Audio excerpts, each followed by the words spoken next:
It is October 1974, a Tuesday morning. Somewhere outside Detroit, the man in the car has been here for 3 hours. He's not going to work. He is not picking up his children. He's waiting in a line that does not move for something he has never once had to think about before. Feel that paper, and the ink slightly smudged at the fold. The headline's so large it crowds out everything else on the page. This man, let's call him Robert, is a tool and die machinist. He has never read an economics textbook. He does not know what OPEC stands for. Never heard of Sheikh Yamani. But he knows one thing now. Sitting in that queue with half a tank of petrol left and a long winter ahead. Something that was always there is no longer guaranteed to be there. Here is the psychological paradox that should unsettle you. The oil did not disappear. The wells were still pumping. The tankers were still sailing. And yet, across the richest nation on earth, the collective nervous system had reached its breaking point over a political decision made by 11 men in Vienna. Why does the threat of scarcity produce the same terror as scarcity itself? Why 50 years later are we still making the same mistake? To understand 1973, you must first understand what the world believed about itself in 1955. The post-war boom had done something dangerous to the Western psyche. It had turned abundance into an identity. Cheap oil was not a resource. It was a birthright. American cars grew longer every year. Highways multiplied. Suburbs expanded outward in every direction, built entirely around the assumption that petrol would always be plentiful and cheap. This was not planning. This was faith. Then came the 1960s. Vietnam. Assassination. Social fracture. The mood was changing, but the economy somehow kept growing. The dollar was strong. And oil, anchored to the dollar under the Bretton Woods system, remained obediently cheap. By 1971, President Nixon severed the dollar from gold. The financial architecture that had governed global trade since 1944 quietly dismantled in a Sunday night television address. The Arab oil-producing nations noticed. They had been selling their most precious resource, a non-renewable resource carved from geological time, for American dollars. Dollars that were now untethered from anything real. The anger was building, quietly, in Arabic, in meeting rooms, in Riyadh and Kuwait City and Baghdad. Then came October 6, 1973, Yom Kippur. Egypt and Syria launched a surprise attack on Israel. The United States airlifted weapons to Israel. And 11 men in Vienna decided the West needed to feel something it had never felt before.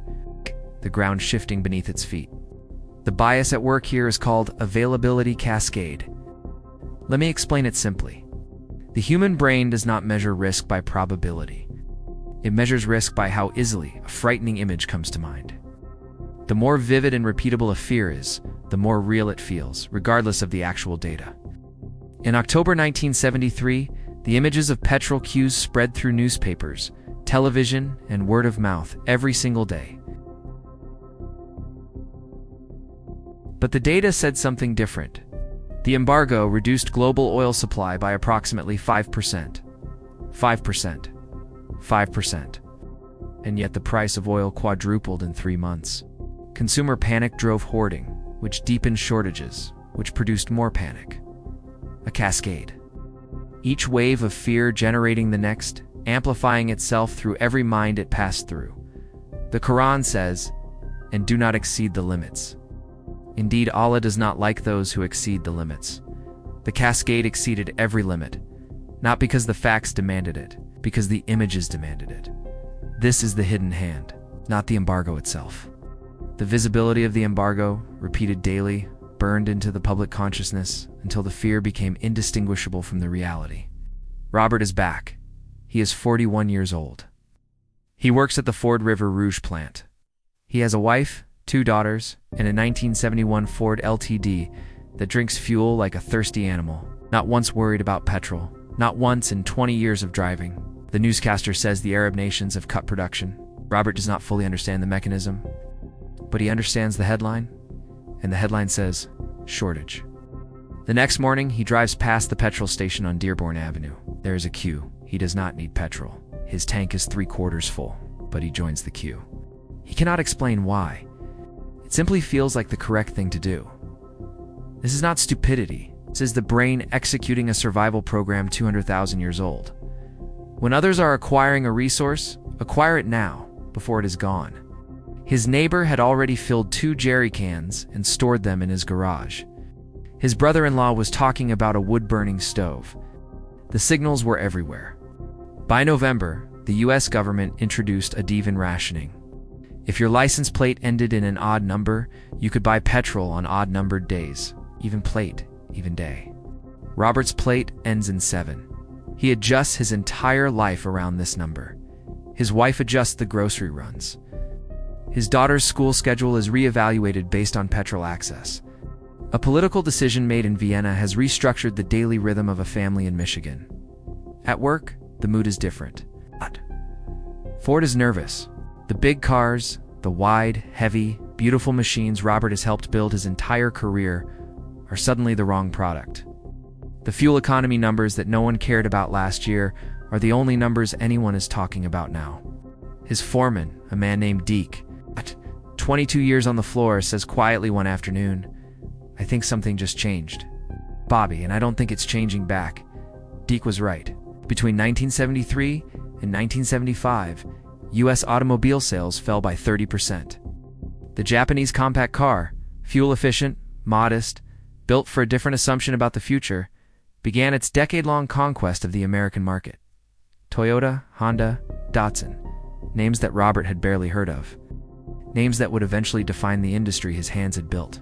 By winter, the heating oil shortages began. Schools closed early in the Northeast. Offices lowered thermostats to 68 degrees by federal mandate.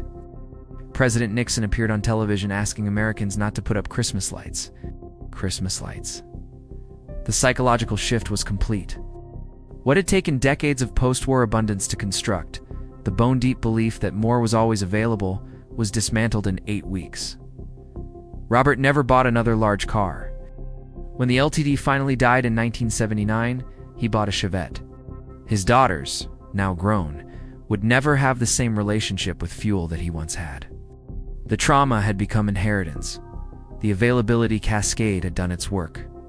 The image of the Q seen 1,000 times, felt in the body during those cold mornings, had permanently recalibrated his sense of what was stable.